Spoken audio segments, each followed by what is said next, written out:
নমস্কাৰ, মই নীলম গোপিত। বৰ্তমান মই আছোঁ গুৱাহাটী হেঙেৰাবাৰীত। আমাৰ বিশিষ্ট সমাজকৰ্মী তথা চিএলৰ অৱসৰপ্ৰাপ্ত অভিযন্তা বিষয়া তথা লখিমপুৰ জিলা কংগ্ৰেছ কমিটিৰ উপসভাপতি ভোগেশ্বৰ লাখাছুৰ ওচৰত তেখেতৰ লগত আজি আমি বিশেষভাৱে অন্তৰংগ আলোচনা কৰিম। নমস্কাৰ লাখাছুৰ ডাঙৰীয়া। নমস্কাৰ। ঠিক আছে, আপোনাক আজি কিছুমান আপোনাৰ মুখৰ পৰা কিছুমান আমি জানিম যে আপুনি বিশিষ্ট সমাজকৰ্মী, আপুনি কংগ্ৰেছৰ এগৰাকী প্ৰাৰ্থী হিচাপে ঢকুৱাখানা সমষ্টিৰ পৰা 2026 চনত MLA ইলেকশ্যন প্ৰতিদ্বন্দ্বিতা কৰাৰ সিদ্ধান্ত লোৱা দেখা গৈছে। প্ৰস্তুতি আপোনাৰ কেনেকুৱা পৰ্যায়ত চলিছে? প্ৰস্তুতি এতিয়া একদম পিক লেভেলত চলি আছে। আমাৰ প্ৰতিটো পঞ্চায়তৰ প্ৰতিটো ভোট কেন্দ্ৰত আমাৰ প্ৰস্তুতি চলি আছে। যুঁজ এখন হ'ব। আমাৰ BLA বিলাকক আৰু বুথ কমিটিৰ প্ৰেচিডেণ্ট কমিটিসকলক আমি সময়ে সময়ে গৈ আলোচনা কৰি আছোঁ। গাঁও লেভেললৈ আমাৰ এইটো প্ৰস্তুতি চলি আছে। আমি 26 চনত দেখা পাইছোঁ মানুহৰ অন্তৰ জয় কৰিব পাৰিছোঁ। গতিকে 26 চনত আমি কিজানি ঢকুৱাখানা সমষ্টিখনত কংগ্ৰেছৰ পাৰ্টীৰ পৰা এটা MLA পাম বুলি আশা ৰাখিছোঁ। ঠিক আছে, আপোনাক কংগ্ৰেছৰ পৰা টিকেট কিয় দিব লাগে বুলি ভাবে আপুনি? মই ঢকুৱাখানা সমষ্টিৰ সমূহ ৰাইজৰ অন্তৰ জয় কৰিব পাৰিছোঁ আৰু আমাৰ কংগ্ৰেছৰ যিটো সাংগঠনিক দিশটো এতিয়া মজবুত কৰিব, যথেষ্ট মজবুত কৰিব। আগত এনেকুৱা নাছিলে, কিন্তু এতিয়া সকলো একত্ৰিত হৈ ওলাইছে। তাত কোনো জাতিভেদ তেনেকুৱা একো হোৱা নাই আৰু প্ৰতিটো জনগোষ্ঠীয়ে আমাক সমৰ্থন আগবঢ়াইছে। ঠিক আছে, ভাল লাগিছে। আপুনি কোনবোৰ ইচ্ছুক লৈ আগবাঢ়ি যাব খুজিছে? আমাৰ এতিয়া চাওক, ঢকুৱাখানাত বানপানীৰ সমস্যা হৈ থাকে। এতিয়া যোৱা 15 বছৰৰ পৰা নগদলৈ গৈছে, বানপানী হোৱা নাই। কিন্তু আমাৰ ব্ৰহ্মপুত্ৰৰ যিটো ধাৰ গাঁৱৰ ফালে আহি আছে, এইটো অতি সোনকালে আমাৰ মাথাউৰি আকৌ ছিঙিব। গতিকে গোটেই ৰাস্তা পদূলি ঘৰ বাৰী ধ্বংস কৰিব, আগৰ নিচিনাই কৰিব।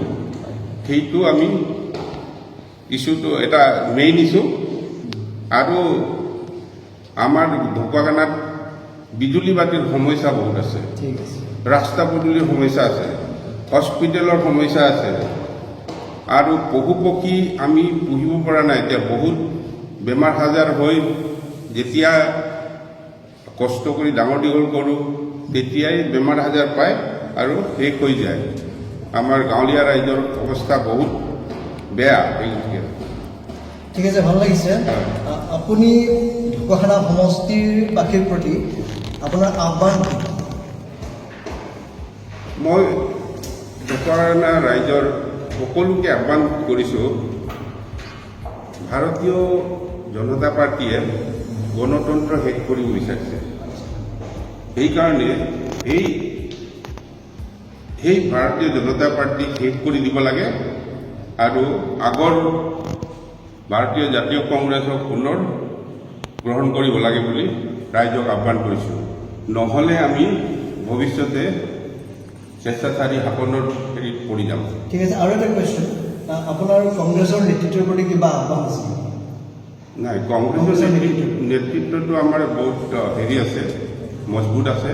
আমাৰ মাননীয় গৌৰৱ গগৈ ডাঙৰীয়া ভাল নেতৃত্ব দি আছে, একদম গাঁও লেভেললৈকে আমাক ৰিভিউ কৰি আছে। গতিকে আহ্বান কৰিবলগীয়া একো নাই। তেখেতৰ হেৰিটো গৈ থাকিব লাগে, প্ৰস্তুতি চলাই থাকিব লাগে, যুঁজ এখন হ'ব লাগে, তাৰপিছত আমি জিকিব লাগিব। ঠিক আছে, এতিয়া মই আৰু এটা প্ৰশ্ন সুধিছোঁ। আপুনি যদি বিজয়ী হয়, আপুনি MLA হয়, তেতিয়াহ'লে আপোনাৰ প্ৰথম কাম আপুনি কি ল'ব? হাতত প্ৰথম কাম কি ল'ব? মই ঢকুৱাখানাত গৰাখহনীয়াটো ৰোধ কৰিব লাগিব।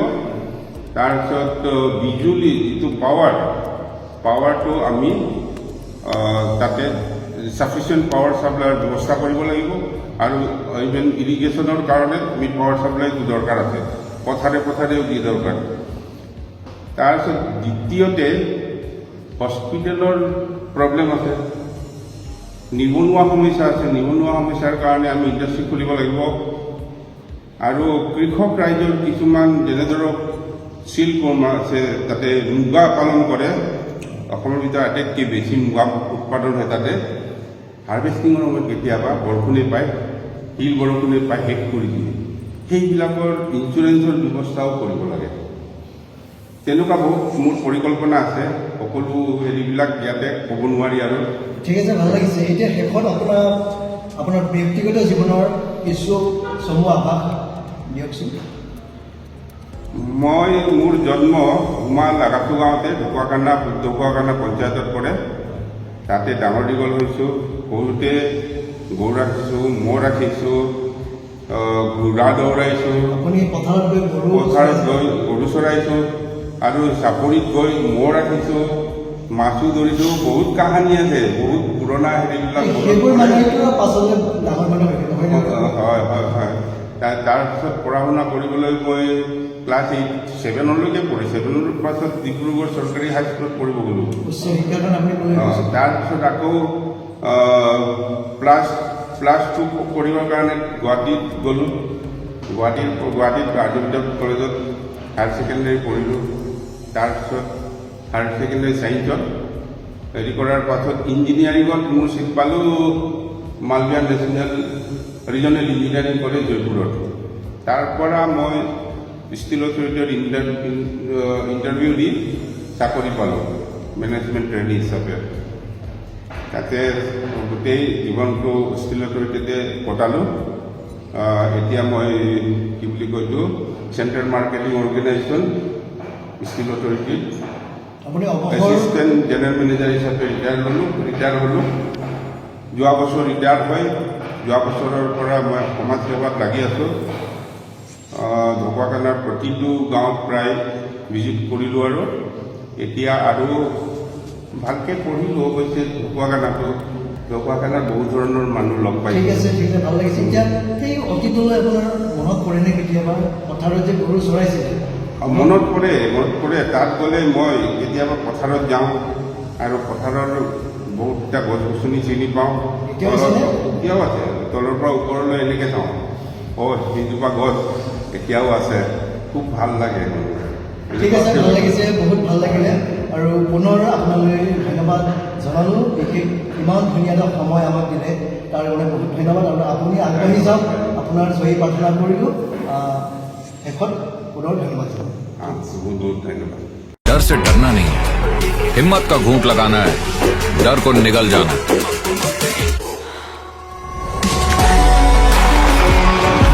छोटा घूंट, बड़ा घूंट, डजंट मैटर ब्रो।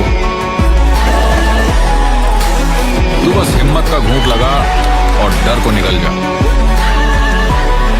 और दुनिया को दिखा तू किस मिट्टी का बना हुआ है। Mountain Dew. डर के आगे जीत है। All the women in my life have played pivotal roles in my success. Here's wishing a very